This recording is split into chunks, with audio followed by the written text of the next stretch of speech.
Hello again, and welcome to another episode of MasterMind Minutes. My name is Gary Occhigrosso. I am the founder and managing partner for Franchise Growth Solutions. We are a franchise sales organization and franchise development firm servicing as a supplier the beautiful folks in the franchise business.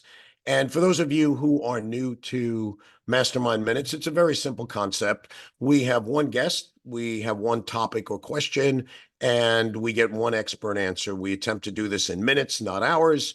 And we always say that we realize that's a bit of a tease. So at the end of the program, we will give you contact information if you want to learn more about our guest or about the organization that she is with. And today, I'm really excited to have Edith Wiseman on, and she is the president of FRANdata.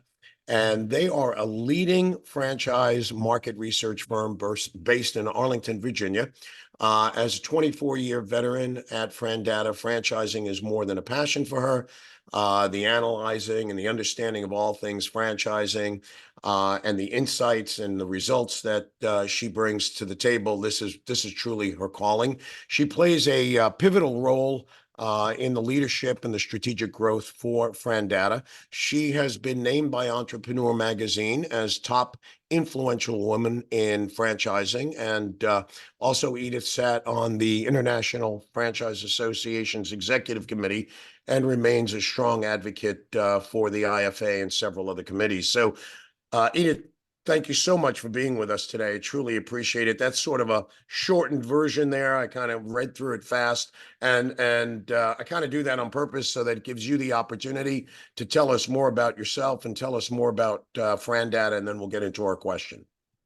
Thank you, Gary. It's an honor to be here with you today to talk about franchising, my favorite topic. As I like to say, we at FRANdata, we live, eat, and breathe franchising. So, if we go to a state where we haven't experienced the franchise that we, of course, have studied, we run there to make sure we get the full experience. So quick insights into FRANdata for your audience. We are, as you said, a market research company, and we focus specifically on franchises. So our objective is to know about every franchisor franchising in the United States and have a little FBI file on them. Same thing with every single franchisee. Understand who they are, how many units they own, across which brands, and how to reach them. Very unique information set. And then we also study how companies do what they do. So best practice research on topics ranging from, how to assess royalty commissions against third-party delivery to so esoteric topics like that, impact policies, remodeling policies, so really franchise-specific issues. So I'm thrilled to talk to you. I guess the thing that we're going to focus on today is financing and how companies can overcome hurdles in the financing process. So the last and final thing that we do is that we credit risk rate every single franchise brand that has 50 units or more, has been franchising for 5 or more units. And we also do what's called a pre-fund assessment, which is brands that have less than 50 units and has been franchising for fewer than 5 years. And this information is used by banks that finance franchisees. And it's a very powerful service because almost 50% of all SBA loans are financed by banks who use our credit scoring. And so it's really critical that brands know how they're being assessed so that they can either promote it and say, look, we're the best credit risk out there, or understand, is there a difference between the public perception of the brand and what they know to be true. And so we help them navigate that landscape to improve the financing outcomes for their franchisees. Yeah, and thank you for that, and thank you for filling in a lot of the blanks that I left out in my intro. And again, for the franchisors that listen and the franchisees, I can't emphasize the importance of the work that FRANdata does. Specifically, as Edith mentioned, the funding and the financing and the evaluating of risk. So that's kind of where I want to go with this, because and push back on me if I don't have all my facts in order, because I know you guys are like facts. I had dinner with someone at FRANdata a couple of years ago at the Franchise Leadership and Development Conference, and the amount of factual information that he brought to the table was off the charts.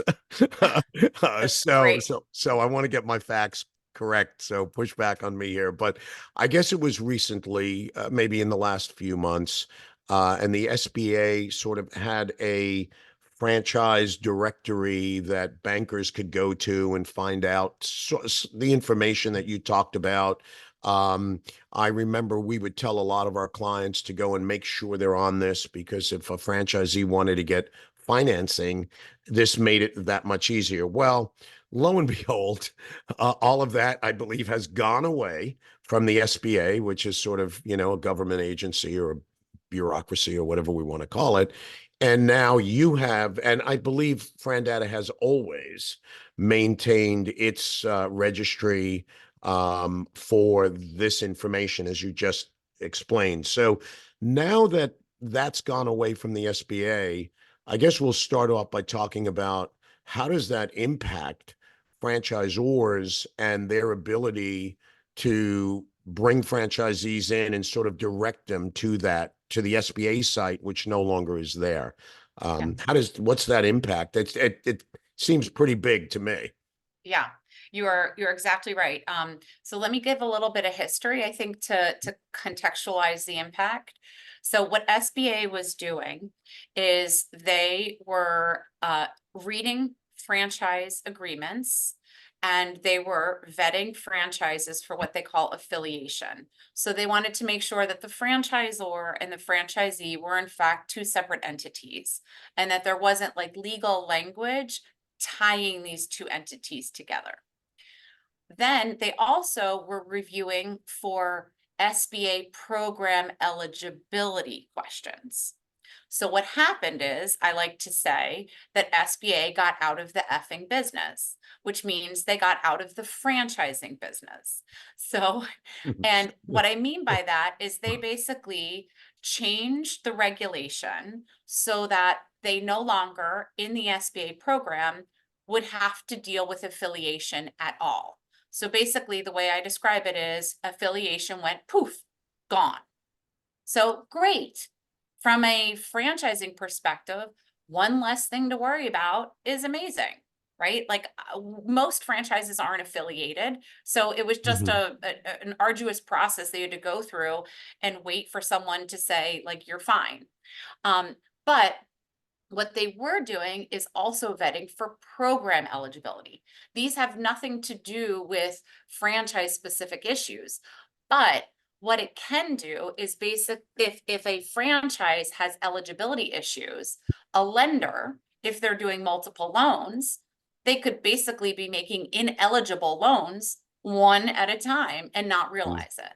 So what this did is this transferred that responsibility of program eligibility requirements, vetting requirements, from SBA to the bank. So banks now look at each other and look at themselves and say, okay, now what? We don't read franchise documents. Like we're not in the business of reading franchise documents. So what do? Well, FRANdata knew this was coming. We warned our franchise registry members that this was coming. But we also said, don't worry, we're going to help solve this. And at first we didn't know exactly how we were going to solve for it, but what we knew is we wanted it simple. We wanted to take what we knew and make a simple solution. So the simple solution is what I call the kitchen sink solution. So we went back and reviewed all of the eligibility issues that have come up over 20 plus years. And we threw them into a document and we said, for any franchisor that was previously vetted by SBA and put on the directory, we said, here, sign. If you are a franchise registry member, we will give you access to the certification. You need to sign it. And then all of the lenders that have private access to the franchise registry website. So about 9,000 lenders have access to the website.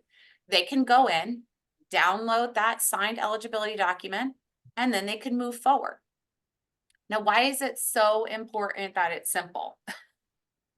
The reason it's so important, so sorry, I should circle back. For a brand that wasn't on the directory, we find 450 new franchise brands a year. So there's a lot of brands that haven't been vetted by SBA. Right, right. Yep. Mhm. For all of those brands, we have another certification that specifically addresses them. It says, we have not been on the directory. However, we were never vetted by SBA. However, we still comply with eligibility, all the eligibility issues and rules that are listed in this certification. So the reason why I say, like, why is it so important that it's simple? All right, think about you're a lender. You've got a $350,000 loan or a $500,000 loan, and it's a leasehold improvement. You've got to get permits. You've got to get a contractor. You've got to get everything in line. It is like a very unpleasant, long experience for a lender. And they'd much rather do $1 million loan or like 2 million or 5 million than 350 with all of these wickets that they have to jump through. So what we know is to help franchises, we needed to make it simple, because the more you can take away from what the lender has to do and the cost. So if you don't have this certification signed, what is the lender going to do? They're going to take their own time to review it. They're going to take money and they're going to charge either you, the borrower, or to vet it. And you still might not get the loan, because what if it comes back as ineligible? You've just wasted everybody's time and money. Yep. Yep. Let me just jump in. There's a whole lot to unpack there. So let's do it. I first of all, great explanation, because even I understand it. I will tell you from a very low level reason with respect to franchisors, franchisees. One of the things that I tell our franchise clients all the time, that if they're not compliant with the SBA, if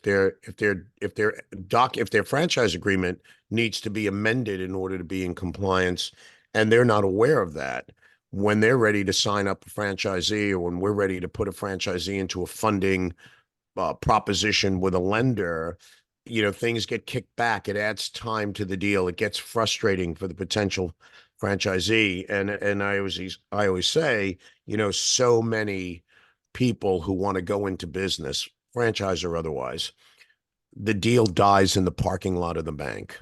Yeah. And it's just because there's a level of frustration, because most folks don't really understand the process. And when I say most folks, I'm including the loan officer at the local SBA bank. Okay. I mean, I can't imagine a loan officer getting a 280-page document known as a franchise disclosure document about a company they know nothing about, reading it, and then trying to evaluate whether or not that company has the right stuff for them to loan money to this person that walked into the bank.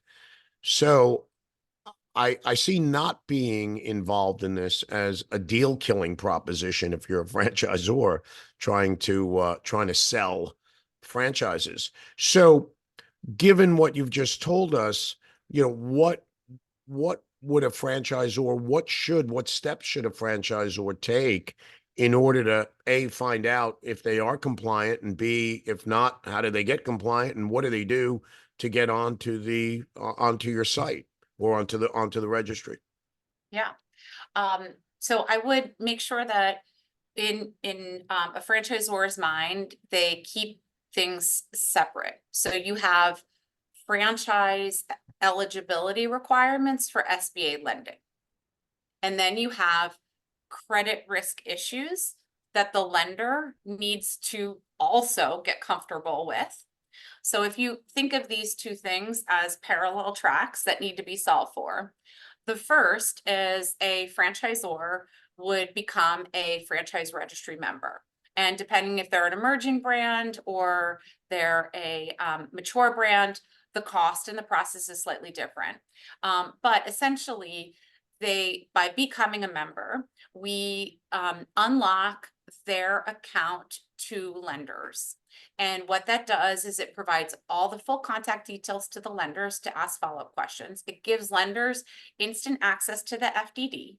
You would be surprised how frustrated lenders get because they need that FDD and they can't get it. And they're supposed to make a decision on whether or not they're going to make a loan.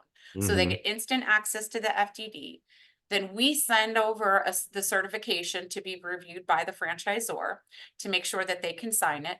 They would sign it electronically, and then we put it up in the account so that then the lender can download it.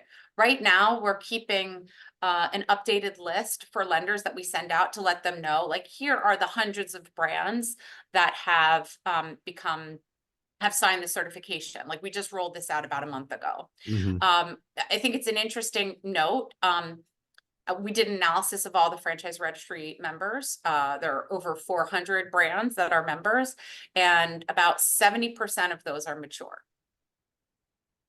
And when I looked at that, I said, that's really insightful, because mature brands know how important financing is, and they're the ones who prioritize it. Absolute. Couldn't agree with you more. You would think they would be the ones that are least impacted, but the truth is they understand the importance of it, so they're on their game. Absolutely, absolutely. I have a couple of questions before you continue. A couple of comments. First of all, I agree. When you talk about keeping things separate, so the ZOR has to be compliant, and then the franchisee has to have credit worthiness. So just to kind of break that down so I know I understand it, our clients, for example, we sort of create the requirements for a potential franchisee, meaning not only do they have to have an appetite to want to invest, say, $500,000 to build a restaurant, but we make sure that our franchisor clients understand that when they sign up that franchisee should have at least 25 to 30% of the high end of their item 7, the high end of the estimated investment, in their own unencumbered cash, money in the bank, marketable securities, not money they're getting from grandma, their money. Because the bank, I would guess any bank, is going to want skin in the game, for the lack of a better word. I guess they call it cash infusion. So that's the one piece. So the franchisee can come to the table with all of that, and the franchisor can be compliant. And then the potential franchisee gets in front of the banker, and we find out that they have a 600 credit score. And that's what you're talking about, the two pieces. Both pieces have to work, correct? So I would add to that. So depending upon the size of the franchise system, the lender is going to put equal weight to the credit worthiness of the franchise system as they will the franchisee. Meaning, if you have a franchise system who has a 50% success rate over the last 8 years, they're going to say, looks like that franchisee, no matter how creditworthy they're swimming upstream. And that's because the franchisor has a poor success rate. That's right. Okay. So if a brand is small and there's not as much data to show that, like, the concept has legs, there's going to be more emphasis on the creditworthiness of the candidate and their experience. So that's why it becomes this kind of balancing act of how much weight is being put on each. But if you think about, I'll just give you like the extreme example. If you think about a brand that we have a credit score of that is nearly perfect, they've had 100% success rate over 8 years, and they have hundreds of locations, they could literally bring anybody to the table. And a bank would say, this system knows how to make people successful, right? Like, they have the training infrastructure, they have what it takes, they know, because everybody they've helped put into business, they've been successful. Contrast that to a franchise system that just starts started and they've got, 2 locations and they're bringing someone to the table as their first franchisee. The bank wants to absolutely know, how do these two perform, right? Do we actually have a business that's worth replicating? um, and then like, can this person financially, like, do they have the skin in the game? Right. And are they credit worthy? So those are complete opposite extremes. Obviously, there's everything else in the middle where the balancing act would be slightly different. Right. No, I'm glad you gave the extreme, because I'm an extreme individual and it's easy to understand that way. By the way, you cleared up a mystery for me of 40 years. 40 years ago, when I was like 25 years old, I opened up a Dunkin' Donuts, like from scratch, me and my partner. And I often wondered how I got approved in. And I guess it was because Duncan was strong enough, because it wasn't me. So you just cleared up a mystery, because I used to say, I don't know how I got the franchise. I was like a kid with long hair, had no experience, and they said, okay. I So love that. you just cleared that up for me. Now, there's a couple of things, though, that you said a few times. You used 8 years, and you said a percentage of stores that are successful, and you talked about emerging brand versus mature brand. So here's sort of the three kind of sub pieces to this: is what's the minimum number of units or years that a ZOR should be in business before they can apply to be on the registry with your firm? And what's the ratio that you see of success? Like 50% is not good. Does it need to be 80% success? And it sounds like 8 years is somehow involved in this. And is this sort of a judgment call on the part of the bank? You said they're balancing things. So I know I just kind of heaved a bunch on you, but I think that's Yeah. all connected. Because Yeah. I'd like to know, we deal only in startup and emerging brands. Yeah. So what's the likelihood of them being compliant? Yeah. So when we talk about eligibility, everybody needs to get eligible. So it doesn't matter how many units you have, how long you've been franchising. From day one, if you know your franchisees are going to need financing, you need to make sure that you have reviewed and signed that certification to be eligible. Mm. Credit, on the credit side, what a lender is going to look at is the whatever information then they can get their hands on. When I said 8 years, that's for a more mature brand. Mhm. A younger brand may only, like, if they just started franchising, then what can the lender look at? The company stores. That's going to be their basis, and how long have those stores been open, and what's the performance of those stores, Yeah. and why this candidate, right? So like, why this person? Are you going to, essentially be business, you're affiliating yourself with another person, like, why this person? So net worth, liquidity requirements, like, what are the je ne sais quoi you're looking for, passion, purpose, whatever. They want to know as much as possible Yeah. for like a new brand. And that is going to help them get comfortable if they see what are the margins of the existing company owned location, and how quickly did it take to ramp. So they're going to ask slightly more questions because there's less information to grab onto. When you've got 400 locations and you can see, like, does the ability to replicate, like, have they achieved that? And versus an emerging brand where they're just starting to do that. Mhm. And some banks really like emerging brands because they know, like, they can grow with them, Mhm. right? So they like to latch on because if they see, okay, this concept, there's something here. Let's do this together. And let's tell you what kind of candidate we're looking for. But you're absolutely right. With the emerging brand, they're going to need to bring people who have equity, Yep. because they're going to have higher equity requirements, because they don't have the franchise system to look at and to de-risk that specific borrower. Makes perfectly good sense. And quite honestly, I am really, really happy to hear you say that because my partner and I, before we take on a brand in our FSO division where we're going to sell franchises, or before we take on a brand that wants us to develop them as a franchise, we run them through, well, we shred their P&L. We look at their P&L and we shred them because we want to make sure that is this concept viable as a franchise? Could be viable as a company store, but when you add fees and everything else, maybe there's no money in it. But we run them through that because part of our evaluation as to whether or not we will accept a brand into our portfolio, among a lot of other things, is what I use the term, are they bankable? Is the franchisor bankable? Because if the franchisor isn't bankable or nearly not bankable, then maybe the franchisee can never get financing for it. And what that means to us is we won't be able to close a sale.